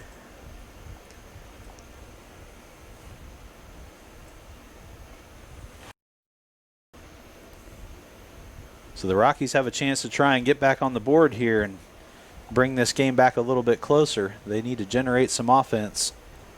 The Cubs score 5 runs off 4 hits and 1 error. Just 22 pitches on the mound for Emerson. Your score is 9-1 through 5.5. 6.5. 5.5. We ain't even finished the 6th inning yet. Oh, yep, you're correct. You're correct. Yep. I know that's Through how long 5.5. that's how long that inning lasted, or that half inning lasted. Kind of felt like it, yeah. My mental math wasn't working there. Up until then, I'd say that our game had gone pretty quick. I mean, it's only 8:49, and this game started at about 15, 20 after 7. On most cases, we only get through 4 or 5 innings on these hour 45 time limits. Right. We would have. I mean, we still wouldn't have hit time limit if we had, done the clock. So this game has been going fast. It has but been. that half inning felt like a marathon. It did. That was a tough inning for the Rockies right there. Like I said, they've got to dig deep during this at bat and see if they can get some people on base and generate some offense, or this game may have just gotten out of reach with that last frame. Well, if they're anything like the Atlanta Braves, these last 2 innings are where they thrive. I mean, I have seen the Rockies play pretty hard at the end of the game, even though they usually build up an early lead. But this is not a position they find themselves in very often, so it'll be interesting to see if they can dig themselves out.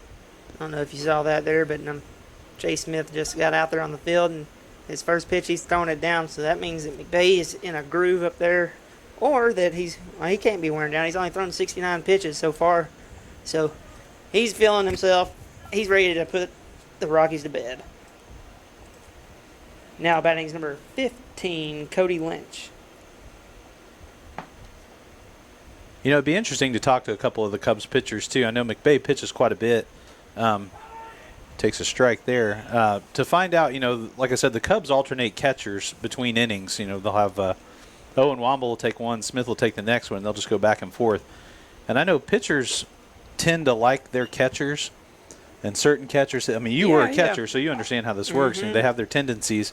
But when you're a pitcher, especially in a groove like Tyler is now, and he's working with 2 different catchers, I mean, that's got to be a pretty good relationship they've got going to be able to swap back and forth and still keep that rhythm moving. And you'll notice a huge size difference between Chase Smith and Owen Womble back there. Yeah. So you're definitely dealing with a different size and frame. Some people like the smaller frame. Some people like the bigger frame. Yeah. I myself was a smaller guy, so I hope that the pitchers didn't hate me very much. No, I guess the point I'm trying to make is just in consistency. It's got to be hard. It's got to be real hard. I remember. He puts one up in the air right there. Looks like third baseman's going to get that one pretty easily. One out for the Rockies. Batter's number 5, Parker Gunn. Back to the top of the Rockies lineup now again. You can still see these guys cutting up with each other. Oh, yeah. These aren't the 2 teams that are going to get frustrated with each other, I don't think, at least. No, I remember talking to Parker a again after a game one time, and he was saying, too, that he felt like the competition this year was a lot tougher than it has been in past years. Not that it's been easy, but he feels like the competitors have gotten. I'd say there's more teams this year that are competing for that for that top spot than there has been in the past, for sure. And those teams that are in the middle of the standings, they fight each other, and they'll split games all the time. Between the Cubs, the Royals, and the Reds this year, they had an ongoing battle. The White Sox too. Oh, what a play! Oh, snag! What a good snag that was. Imagine this. It's the shortstop. Yeah, again, if we were doing MVPs, he's a tough contender right there. It's not hard to see why he was second in voting, and that's just for offense. This guy is an athlete. Batter's number 13, Derek Bowles. Like I was saying earlier, though, Parker was saying that, the Rockies, just speaking for them, said that they just enjoy the competition. This is just something they enjoy doing. They love coming out to play. And they're not going to get too terribly upset about anything, even if they do take one in the loss column. If you're an adult getting to play baseball and get rid of your daily duties of work, just get away from the COVID-19 stuff, stay off social media, there's nothing but good that can come out of this. Also true. And we do try to make it, as best we can, as close to a major league experience as we can.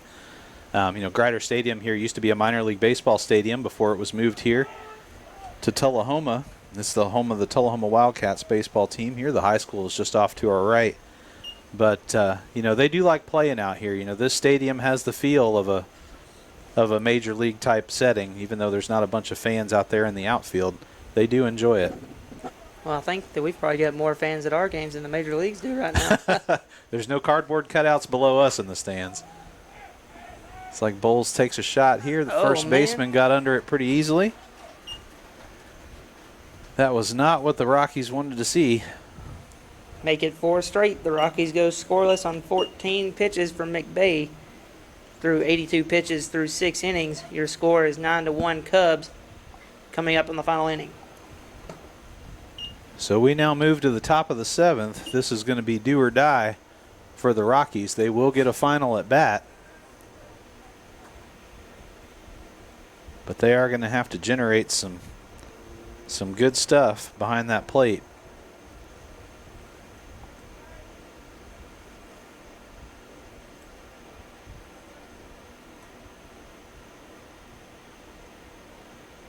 Looks like we might have a pitching change here. Yeah, I'd say that with Reed over there near 100 pitches, he was about his time to go out, and it looks like A.J. Parker is going to come in, and he's actually got a strong arm. I haven't seen much of him on the mound this year. I think he only appeared in 1 or 2 games throughout the season. I did get to see him pitch once over at Wagner. Yeah, he throws pretty hard. He's pretty consistent. So, and if you might not be able to tell it from the screen that you're watching, but he's a tall fella, and whenever he extends with his legs and his arm, that ball is well on out there before it even leaves his hand. So he's got an extra foot going into the plate just from his arm. He does. He's a tall fella. Him and his brother, that's his brother that he's tossing around with right now.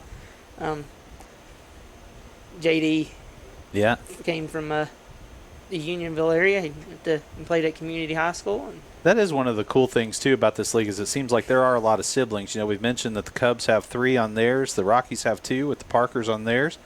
Colton's brother is the shortstop for the Rockies out there, so some Don't tell siblings everybody there. that tonight. Parker's had a tough game tonight, but I know he's a good player, even though the Rockies are down right now. But, the other teams like the White Sox have the Maupins and the Hills. Oh, yeah, they do. So there's a lot of siblings that play together in these. So, and on the Blue Jays, Bodie Tate and Brennan Haston are. Oh, I didn't brothers. know that. Yes. Okay. They're stepbrothers. Oh, very good. So if you ever see Bodie's little girl running around, yeah, you might be running around with Brandon. Yep. Quite a bit. I have. I imagine they see each other quite frequently. And I think it's worth mentioning too. We were talking about pitching earlier. Than Blue Jays, even though they're not here tonight in the championship game, they've got a pitcher on their team that, man, he just he went out with some injuries, so he struggled towards the end of the season, but he had an arm and a half on him. Yeah, Randall Youngblood can really throw the ball hard.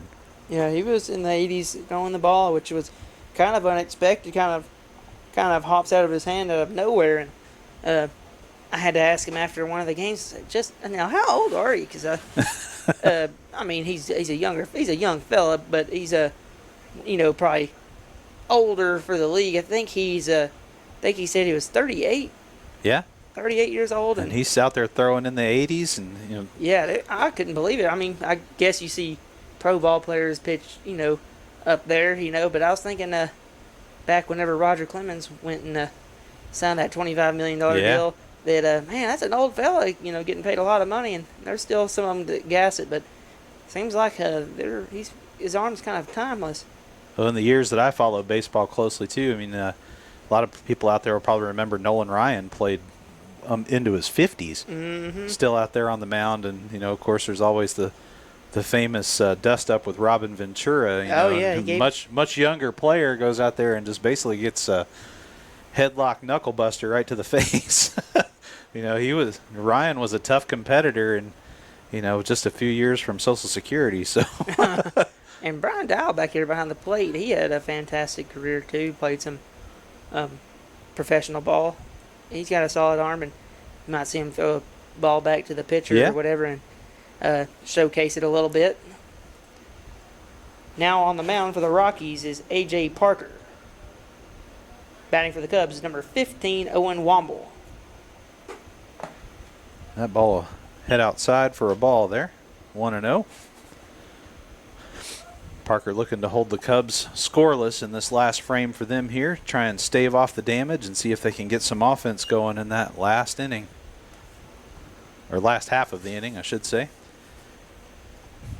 A lot of, Tullahoma has a long baseball history, as most people who lived here or have lived here for a length of time know. Might see him on TV. Yeah, a lot of players have come through this ballpark we're sitting at right now that you're now throwing in the majors, or have been in the majors, and it looks like we take 4 straight balls there. That'll put Womble on base. That is not what the Rockies wanted to do. I should mention it's funner for us too whenever it's a closer game, so it's not what we were looking to see either. That is true. I tell you what, look who it is. It's the third Davidson brother. Batter's number 1, Will Davidson. So he was here after all. He's going to take a strike there just over the outside corner.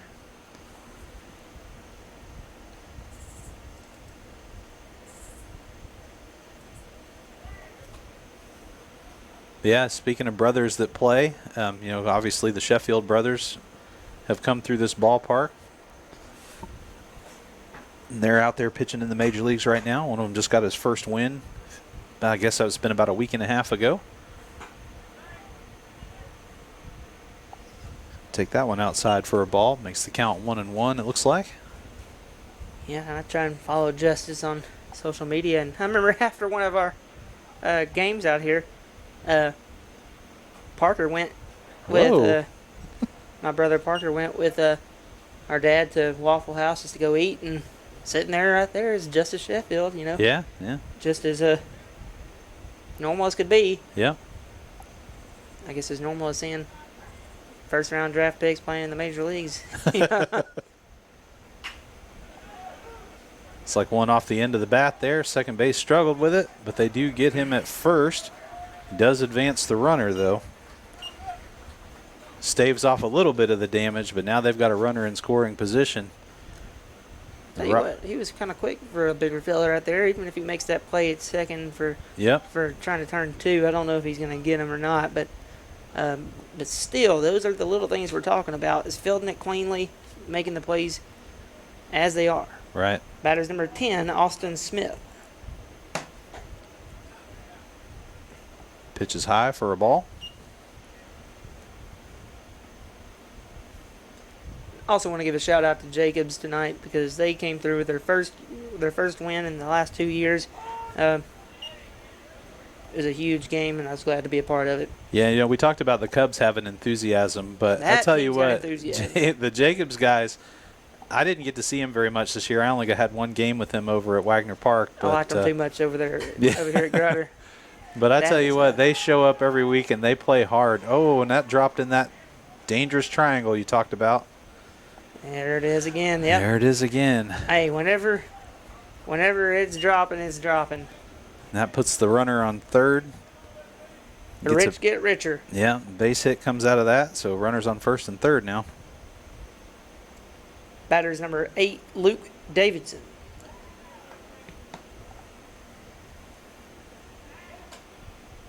Pickoff attempt. A little bit behind. Made him jump in the dirt for that one. Some people swear by throwing behind the runner, getting them not paying attention. Some people say just only focus on that runner ahead. But this is a first and third situation here. He's probably going to steal second base without any opposition from the Rockies. Might as well take that try over there to first anyways. May as well, right? And you're up by 8 runs, too. I It's not bet like... he's I bet he'll probably be gone here in the next pitch or so. Now, so maybe they are trying to hold off sending runners with a run deficit like this. But that last pitch, from my angle, that sure did look like that was over the plate, but it must have been high. Oh, that was definitely high, but he swung at it anyway. If it tells you anything, I went ahead and put a ball for that pitch that he swung at. I have to turn that back around. That was just about shoulder height, I think. Maybe chin height.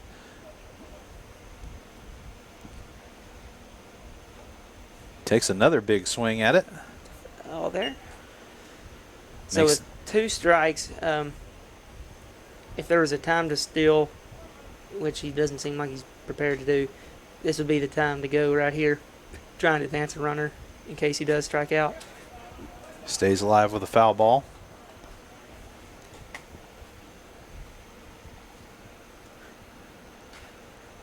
And I thought that Luke Davidson coming out of high school had some offers to play some JUCO ball and stuff. I don't guess he ever did that. So like he did. Oh my gosh, it's another error. Whew. Base is stolen.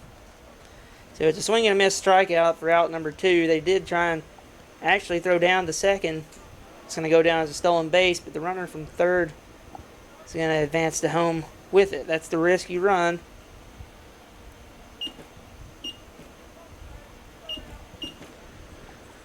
Now I'll make it 10-1. Yep. Batter's number 5, Jay Blackburn. The Rockies really did not want to see any more runs on the board, and it's going to make it that much harder for them if they're going to dig anywhere coming up in this last at bat. I'm just guessing here, but I don't think that they have any design plays for first and third there. Generally, you don't see many of them throw it down. It's just a defensive indifference there. But with the score the way it is, I think Derek was just looking to get that third out, and Yep. Parker over there playing shortstop was not ready for that throw, so he tried to come in and just cut it off.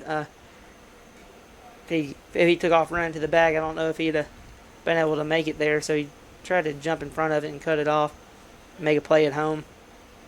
Didn't work out. He watched that one go all the way into the glove for a strike there. We're at a 1-2 count. Maybe AJ will put them out of their misery real quick. A strike right here would go a long way. Throws it outside for a ball. I still can't get over how quick this game has gone. It has. It has. These guys have been moving out here. And that may be one of the problems that the Rockies have run into here is that, the Cubs they're amped. I mean, I'm looking over there at their dugout. He gets a chopper there to third. Oh, he took the short hopper. I guess he had to if he's they going to beat did the get runner. That was a great play over there at third base. That's Carson Tapley. But, one of the things the Rockies have not been successful in doing, I know they've had some errors on the night, but, they have not been able to stop the Cubs' momentum. Nope. They've definitely set the pace of the game, and I think that's what sped it along so far. Cubs score 1 run off 1 hit. 22 pitches from A.J. Parker. Your score is 10-1 Cubs with just half an inning remaining. So we have a new champion. It is do or die for the Rockies now. They've got to put 9 runs on the board to tie. 10 to win. I'm not going to say they're not capable of it, but they have definitely got an 8 ball in front of them.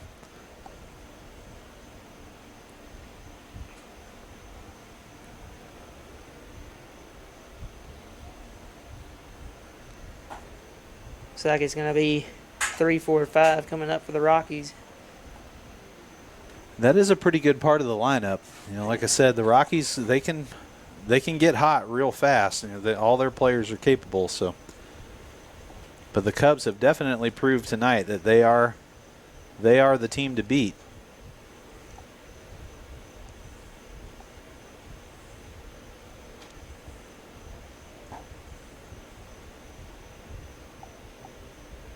He's ready to throw it down. He's going for the complete game on the mound. I can't say I blame him. You know, you hold the toughest team in the league to one run in the championship.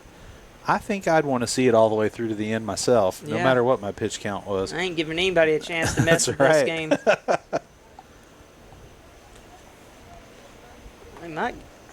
And they burnt Trevor Sanders last Thursday, and he's probably their number one pitcher. But I think we got a strong case for number one right here on the mound. I think we might. There may be a Batter's new crown. Number 22, Gavin Elmore.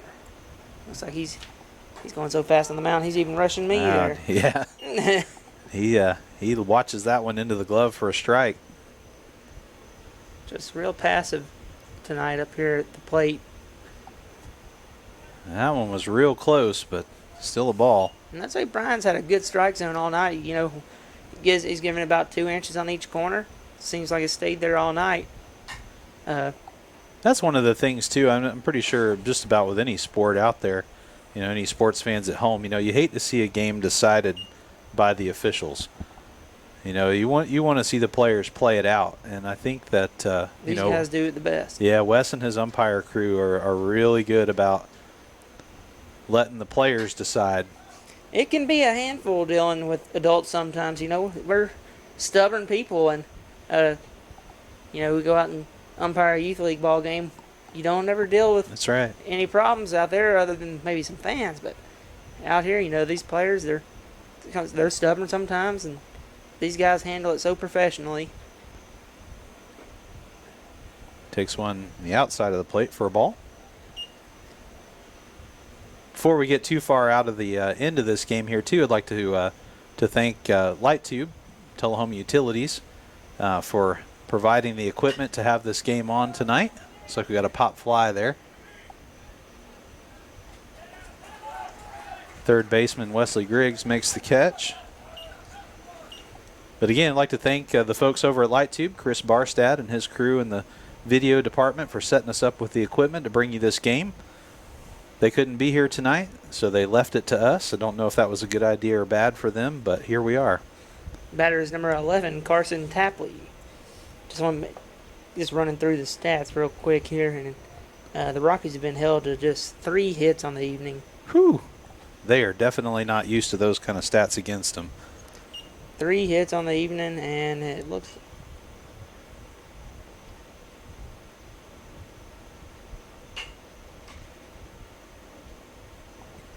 It's like a hopper to third there. Griggs will make the throw to first. And the Rockies are 1 out away from going home. The Cubs are 1 out away from hoisting a trophy. And there is a big man at the plate right now. J.D. Parker has a big bat. I don't think he's going to hit a 9-run home run here, though.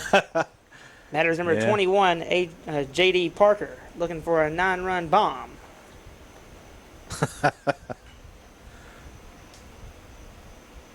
I'm sure he's probably got a choice couple of words he said under his breath down there for you after saying that. Well, I told everybody before the broadcast started that I'm a funny guy.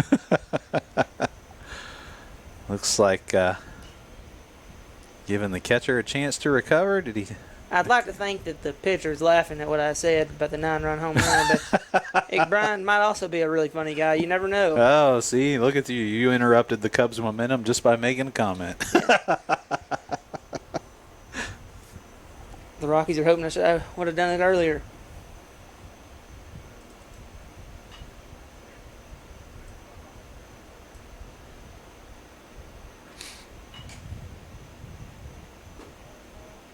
That one looked across the plate, but a little bit low. It will come in for a ball. I got the count at 1-1. I think the umpire agrees. 2 outs on the board, no runners.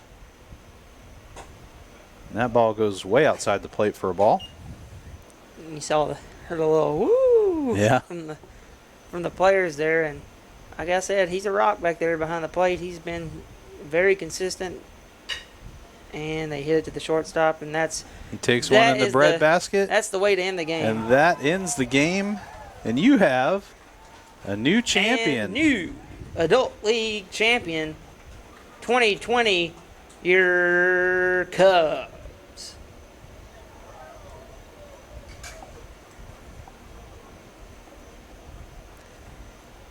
The Cubs finished the game 10-1 over the Rockies in strong fashion there. Complete game from Tyler McVay on the mound.